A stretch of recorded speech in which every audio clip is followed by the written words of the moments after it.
Hello, this is video number 2. We're going to delve into the early history of anthropology, starting with some history of the times and the development of an important theoretical paradigm called social evolution. So let's look at the times. And the times we're talking about are the late 19th and early 20th centuries in the West.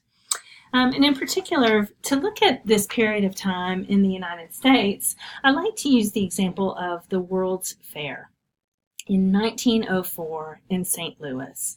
Now think about this time period. Let me give you a little bit of information about it. The Wright brothers had just flown their plane the year before.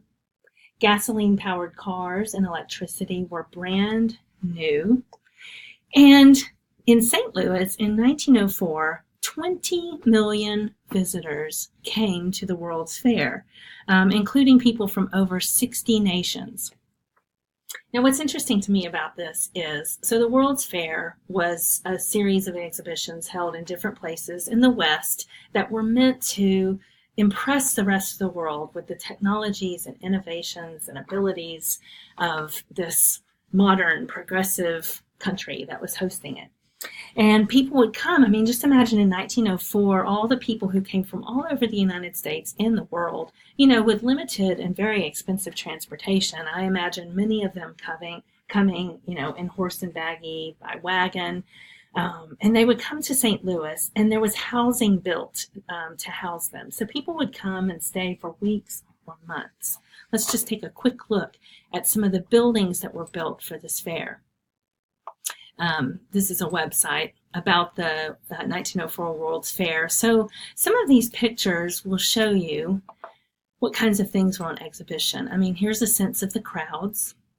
Again, just a lot of simple, everyday people who it was probably the highlight of their life to come to this World's Fair. And they would build buildings for the fair, and then they tore them all down afterwards. And look at this kind of neoclassical style, these grand buildings that were meant to really impress. And they were meant to showcase what America had to offer the world. So the Festival Hall and the Terrace of States.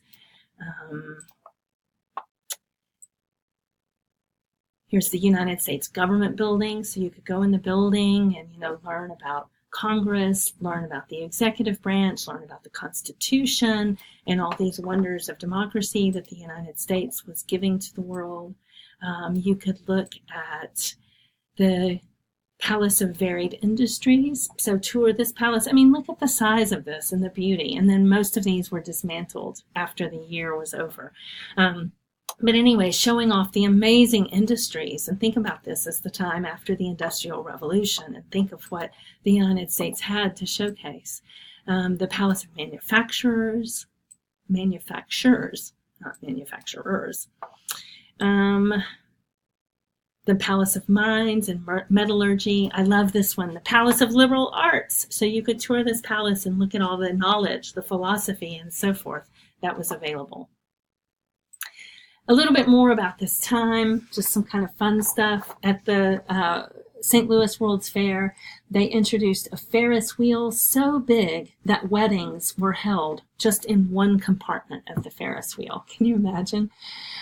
New foods were introduced. This is when people got to drink Dr. Pepper for the first time. The first massive consumption of portable foods, such as hot dogs and ice cream cones, as you were, walking around looking at all this stuff you wanted to eat and have a snack. First public introduction to air conditioning. There was an ice skating rink open all year round with the technology to keep it frozen. So again, you're, this person from a small rural area, you've come to St. Louis, and you're presented with America. And what is it? It's modern, it's progressive, it's innovative. It's got science, technology, government, democracy, hot dogs, Dr. Peppers, Ferris wheels, so forth and so on. And then people looked around and they saw some other things, the rest of the world on display at the St. Louis Fair. So they saw exhibits such as one of an entire Filipino tribe that had been brought to the United States and set up in this display. Now, the United States had just colonized the Philippines, so they brought this tribe over, this group of people who wore, simple clothes, loincloths, were mostly naked. They hunted dogs. They lived in what Americans at that time would have considered to be primitive housing. And so people could just watch this group of Filipinos in their natural habitat, much like animals at a zoo, and see how they lived, how they hunted and ate dogs right in front of them.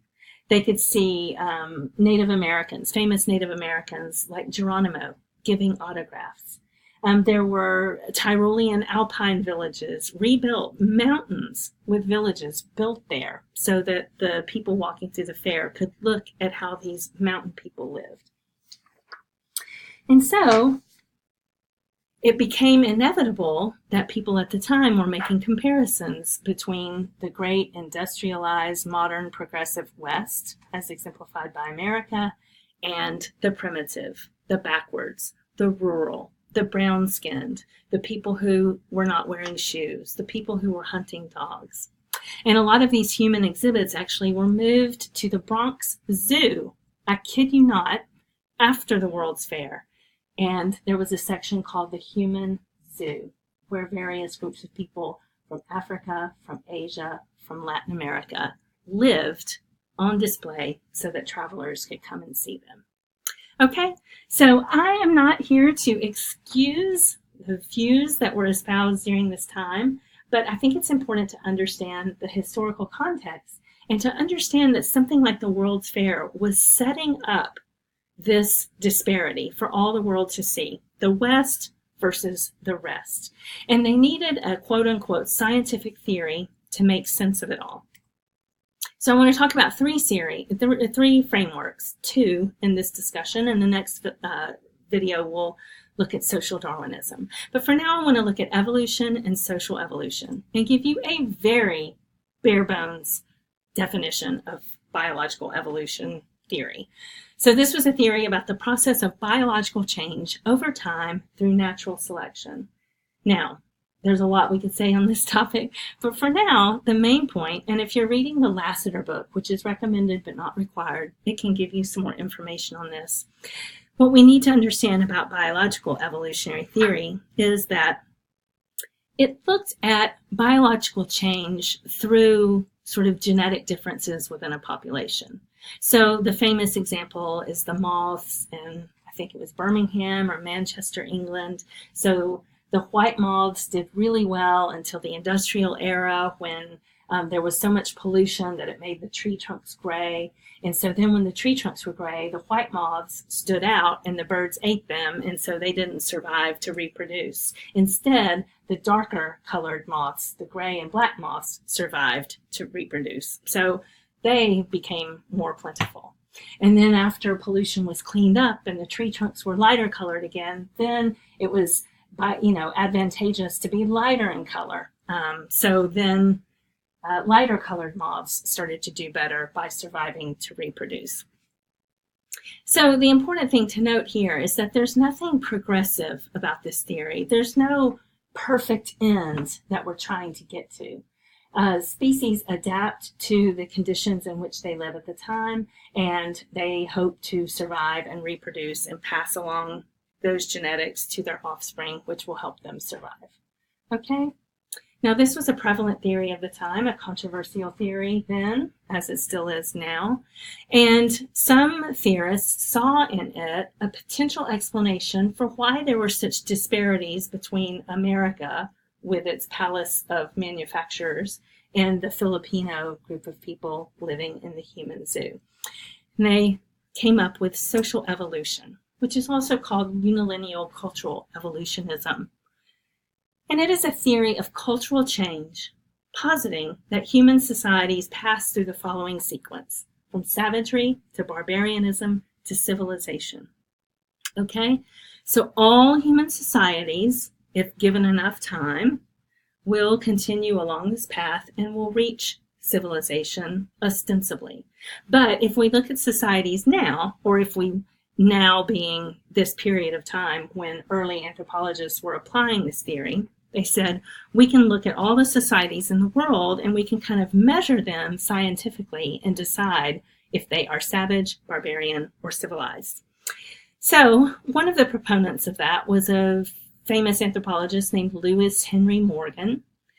And here's a sort of representative quote of his. He wrote, "It's both a natural and proper desire to learn, if possible, how all these ages upon ages of past time have been expended by mankind, how savages, advancing by slow, almost imperceptible steps, attained the higher condition of barbarians, how barbarians, by similar progressive advancement, finally attained to civilization, and why other tribes and nations have been left behind in the race of progress, some in civilization, some in barbarism, and others in savagery."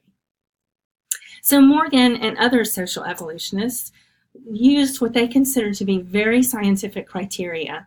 So they went around to museums, they read missionary accounts, they read traveler accounts, and they got as much information as they could about all the peoples of the world without actually going to them and visiting them, and looked at their inventions and discoveries. So in other words, their use of technology. They looked at their social organization, their family organization.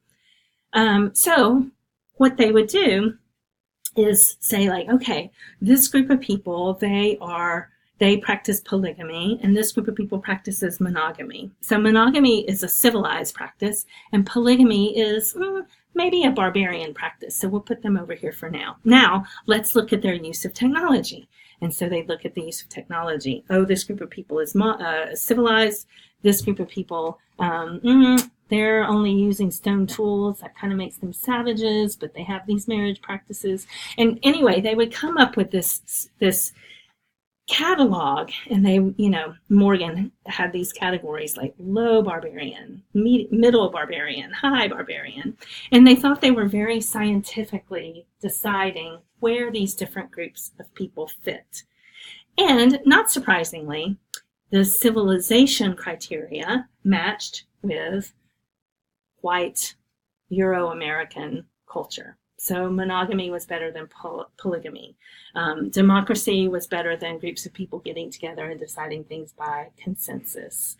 And in particular for Morgan, private property was important. So if you were a society that believed people owned private property privately through contracts and leases and things like that, that was a higher form of civilization than a group of people who, for example, saw that the forest was belonged to no one, and everyone could share in its bounty equally. That was considered a very savage practice. Okay, so some important things to keep in mind about social evolution is it was an attempt to understand cultural diversity. Why are the Americans who built the St. Louis World's Fair so different from the Filipino tribes who are hunting dogs? Well, because they're on different places on the social evolutionary spectrum. So again, this was an attempt to take evolutionary theory and apply it to cultural diversity. But there were some key differences. So social evolution is progressive. Unlike biological evolution, there's a belief that there is an end. There is a better. And so the people who are worse are eventually, over time, going to be able to become better if they so choose. And that will contrast with social Darwinism, the theoretical framework that you'll learn in the next video.